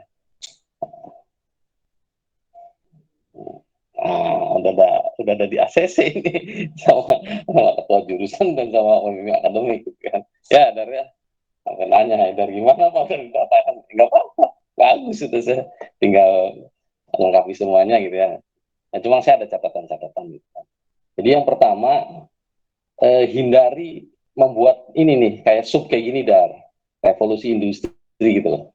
Anda pilih saja kalau mau era milenial gitu loh, kalau mau revolusi industri gitu loh, jangan ragu. Kalau kayak gini menjadi maknanya banyak, karena penelitian tuh harus clear ya, harus clear sebetulnya, termasuk juga IPNU IPPNU, apakah dua-duanya, apa ini kan dua organisasi ya, Dar ya. Iya Pak, itu dua organisasi Pak yang tidak bisa dipisahkan. Enggak, kalau untuk riset harus jelas. Kalau masalah tradisi terserah. Wah, nggak bisa dipisahkan Pak, IPPNU dan ini. Enggak, itu sih terserah. Tapi untuk riset harus jelas. Anda mana yang mau diriset? IPNU atau IPPNU? Nah, itu harus dipastikan. Anda juga nggak usah komentar. Yang penting itu harus menjadi pastian. Kalau dua-duanya Pak, ya nggak apa-apa. Anda dua-duanya harus diriset. Karena kalau di riset itu, di penelitian itu harus jelas. Nah, seperti ini. Yang kedua yaitu yang lainnya oke, peran organisasi IPNU IPPNU ya, pertanyaan saya, atau peran organisasi IPNU gitu kan, atau peran organisasi IPPNU. Nah, dua-duanya salah satu, kalau salah satu pilih yang mana. Yang kedua yaitu tadi era milenial atau revolusi industri. Karena dua-duanya beda, punya definisi masing-masing dan punya implikasi masing-masing. Yang Haidar sudah sebutin tadi. Kalau revolusi industri lebih kepada nanti industri, usaha-usaha, bagaimana mesin akan mendominasi, yaitu era society 5.0. Beda lagi, itu datang belakangan, Dar. Merupakan pelengkap ya menjadi fase-fase itu. Haidar yang mana? Mau milenial, revolusi industri, atau era atau society atau masyarakat 5.0? Tiga-tiganya beda itu. Punya konsekuensi masing-masing ya. Definisinya aja beda. Ini yang diperlukan oleh penelitian. Kepastian Haidar memutuskan, oh tiga-tiganya, enggak, Anda harus siap menjelaskan ketiga-tiganya. Itu aja kalau saya. Jadi bukan boleh nggak boleh. Karena harus jelas, harus clear nanti. Nah, nanti bisa kelihatan nanti di bagian bawah pas di pembahasannya. Nah, itu ya. Jadi tolong dicatat ini. Wah, tanda tangannya gimana, Pak? Tanda tangan lagi, gampang gitu. Yang penting harus clear gitu kan. Makanya biarin aja dulu. Nggak apa-apa. Artinya secara prinsip udah setuju pembimbing itu. Cuma kan beda ya perhatiannya sama dosen kolokium. Kalau dosen kolokium kan detail gitu kan. Oke, jadi saya setuju. Artinya tinggal Haidar memastikan IPPNU, IPNU, IPPNU, IPNU-nya saja atau IPPNU-nya saja putuskan. Yang kedua tadi, era milenial atau era industri yang di dalam kurung sama Haidar, atau era masyarakat 5.0. Tentukan juga yang mana yang mau diriset. Yang kedua yaitu seperti yang saya sudah sebutkan tadi di proposalnya Denny, sekarang sudah make body note ya yang saya sebutkan tadi. Dan secara lengkapnya nanti di daftar pustaka. Jadi di dalamnya itu misalnya Haidar contoh di sini di halaman 2, Dr. Lilik Nur, itu sebetulnya juga ini ya, tidak ada dalam pengutipan itu seperti ini. Nggak ada Dr. Lilik gitu loh di pengutipan itu. Nggak ada yang lengkap. Cukup profesor aja ditulisnya cuma misalnya Jumhur Hidayat misalnya ya. Ya Hidayat saja, Hidayat, Jumhur. Ya ini juga jadi catatannya. Tolong nanti diperbaiki ya, dilihat lagi lah. Yang berikutnya, Dar, saya masuk ke ini. Akhirnya berdasarkan itu masuk ke pertanyaan penelitian. Nah, ini bagus sebetulnya ya, ini bagus, tapi menjadi pertanyaan penelitiannya tidak mengeksplorasi kalau menurut saya, mengeksplorasi. Tapi pertanyaan penelitiannya agak ini ya, agak besar. Kenapa jadi strategi? Strategi masih masuk ya. Kepemimpinan kalau menurut saya. Kepemimpinan rada ya. Bentar, kalau menurut saya tidak dipertanyakan banyak di atas kepemimpinan itu. Peran strategi itu di dalamnya ada peran. Jadi kalau menurut saya dua pertanyaan itu sebaiknya mengeksplorasi dari yang ada di ini programnya IPNU atau IPPNU atau dua-duanya, terserah Haidar lah ya, saya belum bisa memastikan ini karena Haidar menulis dua-duanya. Menurut saya sih lebih baik dieksplorasi program yang berkaitan, misalnya Haidar menjelaskan kepemimpinan, apa program yang berkaitan dengan kepemimpinan di situ, baru dieksplorasi kepemimpinan gitu loh.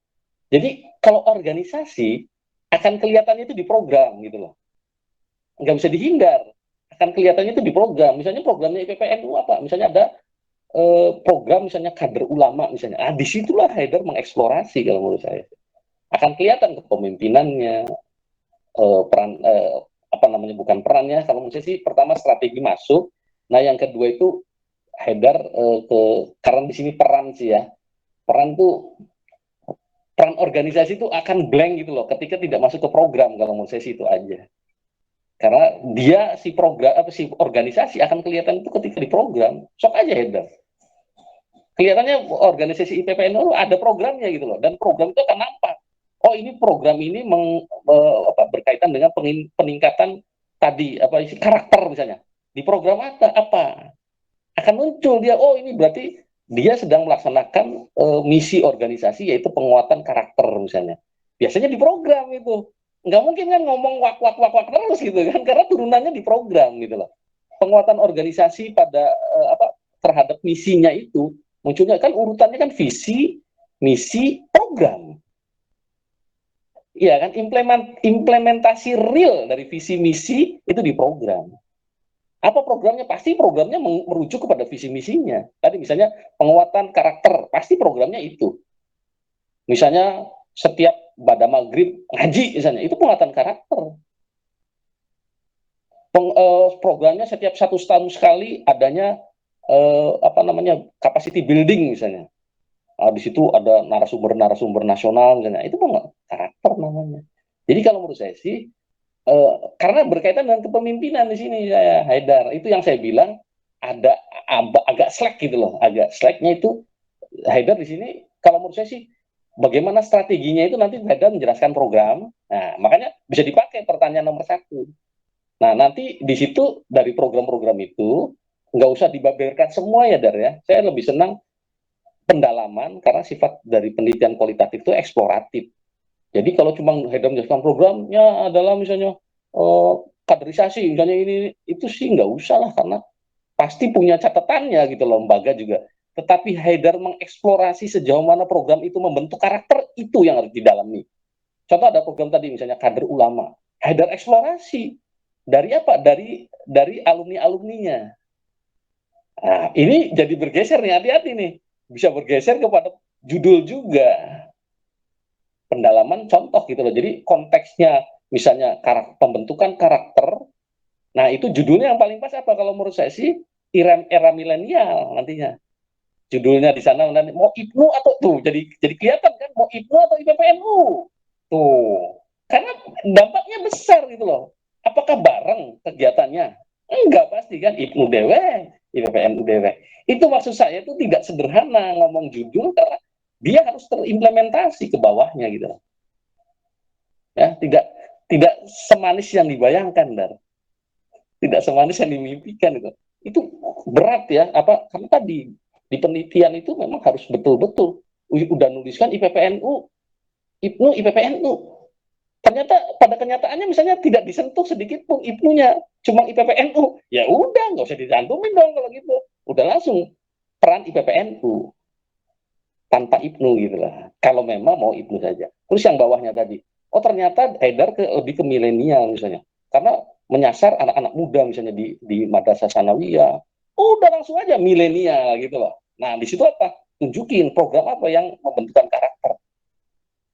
Nah, jadi semakin jelas kan, semakin jelas. Jadi tembakan judul itu menggambarkan nanti di bawah yang diteliti, yang ditembaknya apa, yang dibidiknya apa gitu loh.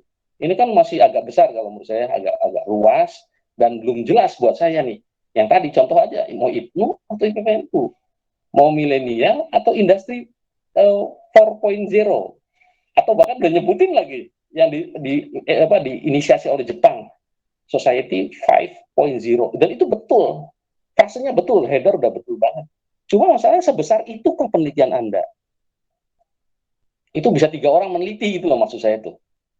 Butuh berapa waktu, berapa tahun gitu loh kalau harus selesai. Jadi kan nggak realistis kalau menurut saya. Jadi penyempitan, pembatasan penelitian itu menjadi penting. Nah kalau memang mau dibatasi, ngapain ditulis? Toh akhirnya menelitinya IPNU misalnya. Tulis saja IPNU. Oh saya mau PPNU-nya, ya neliti lagi gitu kan. Ya teliti lagi aja gitu kan. Nanti berikutnya neliti lagi. Ya jadi tolong pastikan. Jadi pertanyaan sebetulnya akan nyambung ketika header sudah semakin judulnya nyambung, judulnya seperti itu, nanti ke pertanyaan penelitian tuh nyambung gitu loh. Karena pertanyaan penelitian tuh harus ada relasinya dengan judul. Itu Dar. Jadi yang lainnya saya pikir oke lah, tinggal dikuatkan saja lah seperti kutipan-kutipan yang saya contohkan tadi di pertama di presentasinya Denny, tolong di ini aja diikutilah sama teman-teman dan dapat mungkin ini ya. Saya pikir karena di sini juga Haidar menyebutkan kecamatan, pasti saya yakin ini di sekolah-sekolah yang berafiliasi ini kan NU gitu kan. Nah tentu saja sudah spesifik saya pikir apa programnya gitu loh. Jadi IPPNU atau IPNU terserah Haidar, programnya apa yang menyasar di Kecamatan Tambun ini yang real. Menurut saya itu lebih mudah, Dar. Memang penelitian tuh harus sempit, bukan luas. Kalau luas mah tuh susah.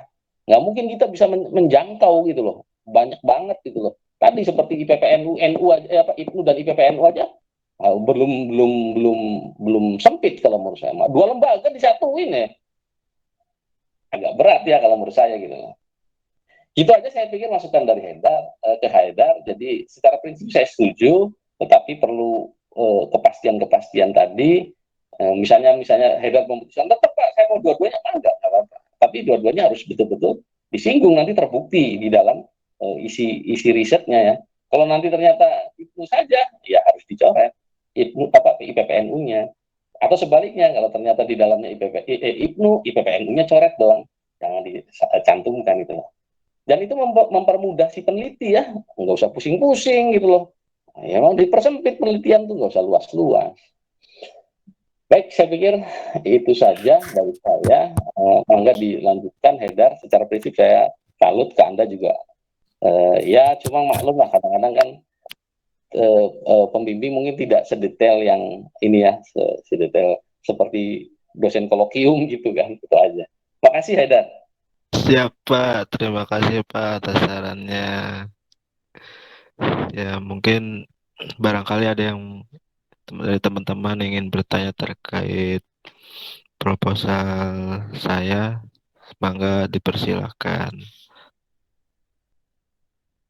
Oh ya, satu lagi ketinggalan tadi kan, sehubungan adanya COVID berarti kan banyak hambatan komunikasi, apalagi Bekasi kan memang udah mulai berkurang ya, bahkan Jakarta sendiri menargetkan mau level 2. Nggak apa-apa saya pikir, tinggal disebutkan. Misalnya proses wawancara ini dilangsungkan melalui WA dengan telepon itu disebutkan, itu nggak apa-apa. Jadi silakan saja bagi teman-teman yang masih ada hambatan, misalnya harus melakukan proses wawancaranya melalui sosial media, sebutin aja, itu nggak apa-apa. Ya tidak dilarang itu loh, nggak apa-apa karena kondisi yang memang mengharuskan seperti itu. Makasih. Baik Pak, terima kasih Pak.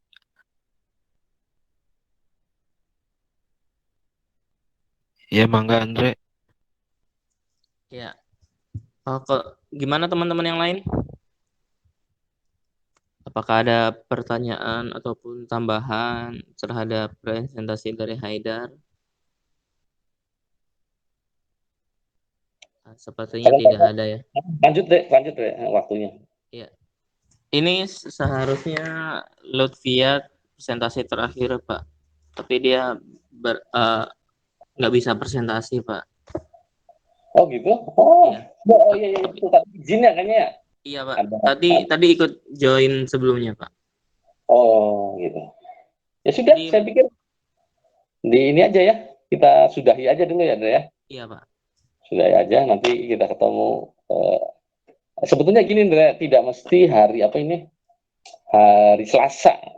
Kalau Andre sama teman-teman ada ketemu hari kosong yang saya juga kosong, nggak apa-apa dipercepat gitu loh. Jadi bisa kelompok selanjutnya nanti siapa Lutfia tadi ya Lutfia nanti taruh di belakang aja. Nggak apa-apa nanti kita kasih kesempatan. Cuma maksud saya jangan mengganggu jadwal gitu loh. Jadwal tetap berjalan. Jadi mangga ya kalau misalnya ada kesempatan hari lain, maksud saya jadi lebih cepat gitu loh. Teman-teman lebih cepat selesai dan ya segera cepat memenuhi kekurangan-kekurangan itu diperbaiki gitu loh. Supaya apa namanya? Ya cepat selesai, segera lulus dan segera memproses persiapan untuk seminar gitu kan. Itu aja, Dre. Iya, Pak, siap, Pak.